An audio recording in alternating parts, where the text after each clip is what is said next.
රස රුලන් කැන්ඩි එකක් හදන්න. රුලන් කැන්ඩි එක හදන්න ගොඩාක් අමුද්‍රව්‍ය ඕනේ නැහැ.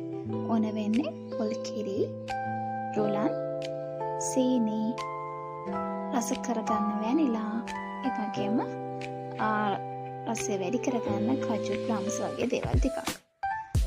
කිරි වලට රුලන් එකතු කරලා ඒකටම සීනි ටිකත් එකතු කරලා ලිපෙට තියලා හැඳි ගන්නවා අපි.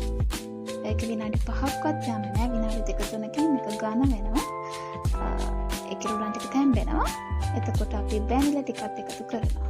ඒ එක්කම අපි රස කරගන්න එකතු කරන නට්ස් වර්ගත් එකතු කරලා මිනිත්තුවක්වත් යන්නේ අපිට හදාගන්න පුළුවන්.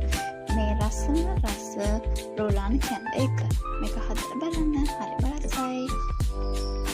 ගැස්ට්‍රයිටිස් තියෙන අයට මෙන්න